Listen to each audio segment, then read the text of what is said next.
në këtë transmetim të drejt për drejt do të kemi mundësi që nga Bostoni të bëjmë një tjetër lidhje virtuale në anën tjetër të botës me mjekun anestezist reanimator shqiptar, zotin Teni Kamberi, pjesë e ekipit mjekësor edhe të Formulas 1 në Francë. Lidhja është drejt për drejt me Francën dhe do të marrim situatën dhe panoramën që vjen dhe prej ande. Doktor Kamberi, mirëmbrëma dhe mirë se vini. Mirëmbrëma.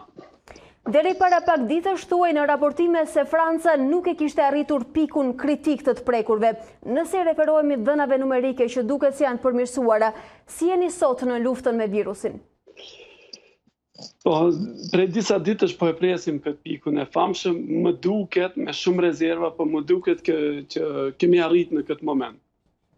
Sot fatkeqësisht numri i viktimave prapë megjithëse janë më pak, domethënë ka qenë diku 554 në nivelin spitalor, domethënë është në zbritje.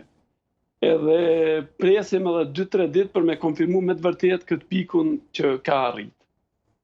Atëherë, në qoftë se flasim për veçoritë e pacientëve francez të prekur me COVID-19, cilat do të më thonit se janë ato, ndërkohë që në pjesë të mirë të vendeve të botës të prekura nga pandemia, pacientët të cilët janë sot viktima kanë edhe sëmundje të tjera sekondare, si ndodh në Francë? E njëjta gjë ndodh edhe në Francë. Pacientët të cilët janë më shumë të prekur janë pacientët në përgjithësi, po flasim me përqindje më të madhe, janë pacientët që janë të moshës mbi 60 vjeçare. Kjo është gjëja e parë. Gjëja e dytë janë pacientët të cilat kanë komorbiditet. Do të thotë që kanë smundje tjera, me antecedente dhe smundjeve tjera. Nga smundjet që janë më të shpeshta që ndodhet tek këta pacientë është smundja e diabetit, hipertensionit, shtypja e lartë, edhe smundje tjera që mund të jetë. Gjitha ato smundje që janë bronkopulmonare, siç është bronkiti apo gjëra tjera, nuk na lehtësojnë punën për trajtimin e këtyre pacientave. Nëse unë jam e saktë, Franca ka qenë një nga ato shtete e cila u tregua disi më përtace, nëse flasim për mobilizimin edhe masat e marra u vonua në kohë ndërkohë që pandemia po merrte hovë në gjithë botën. Në qoftë se do të ishit më të hershëm, a do të ishin pasojat më të vogla dhe më minimale nëse flasim sidomos për viktima? Me siguri se po. Këtu është vend demokratik, momenti nuk është për kritika, për momentin jemi duke u marrë me trajtimin e këtyre pacientëve, zvoglimin e viktimave në minimum, sa më të vogël.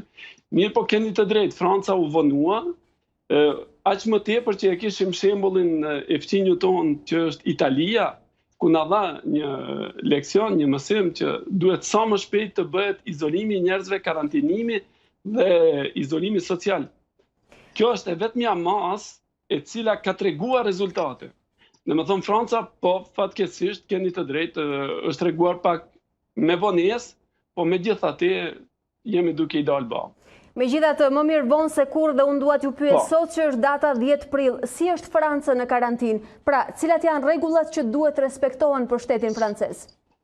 Tani këtu kam filluar edhe pushimet e fëmijëve, janë pushimet e Pashkëve, masat janë shtuar tepër, janë shumë të rrepta.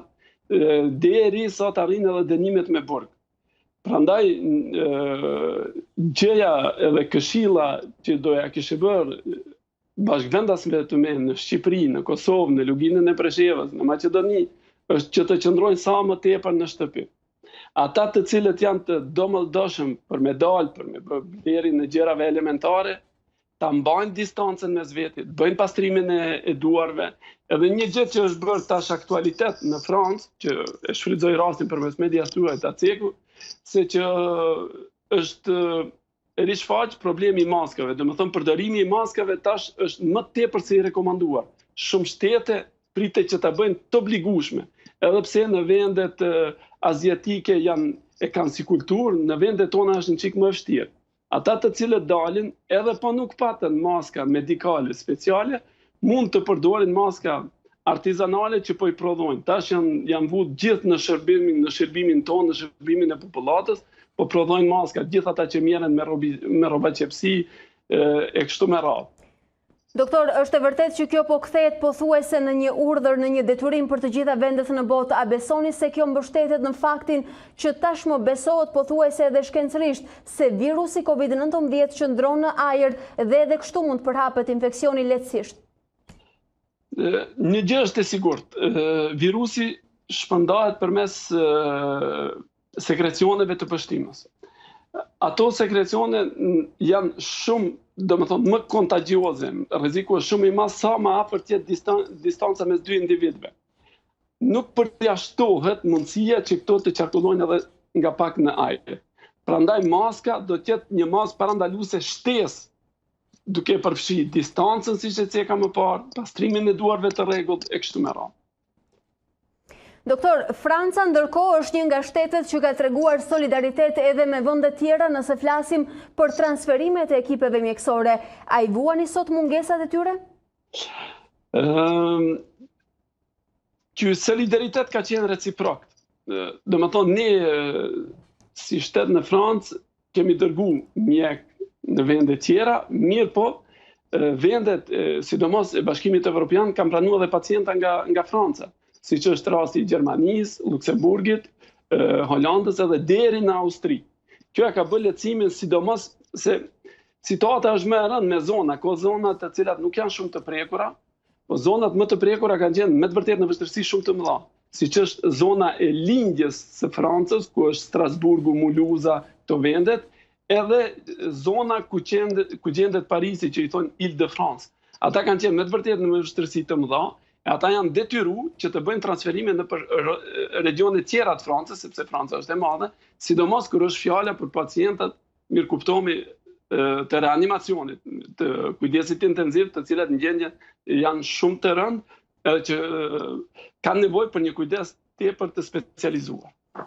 Ju shërbeni si mjek edhe në Formula 1, në Grand Prix në Belgjik. Dua t'ju pyes për nismën e industrisë automobile, për prodhimin e respiratorëve. Po, kjo është një gjë shumë e mirë. Me këtë pandemi është vrejt një solidaritet i jashtëzakonshëm ndaj neve si personel mjekësor, po edhe për kërkesat tona. Çdo ditë në spitalin tim vinë secili e ofron ndihmën e vet. Industria automobileve na ka ofruar ndihmën që të prodhohen sa më shumë respirator me cilët do të mundem të ventilojmë pacientët të cilët janë në reanimacion. Kjo është një gjë shumë e mirë dhe jashtëzakonshme. Doktor, unë ju falenderoj për këtë bisedë, për këto këshilla, sugjerime dhe një përditësim situatës që sot ne patëm mundësi ta merrnim dhe për Francën. Ju lutem, faleminderit shumë. Unë ju kisha lutur që të vazhdoni, jeni duke bërë një punë shumë të mirë për sensibilizimin e popullatës tonë, që sa më shumë të qëndrojnë në shtëpitë e veta dhe të përcjellin këshillat tona, sa do pak modeste që vinë nga gjithë anët e botës. Informacioni është fuqi dhe ju po kontribuoni për të shëndet.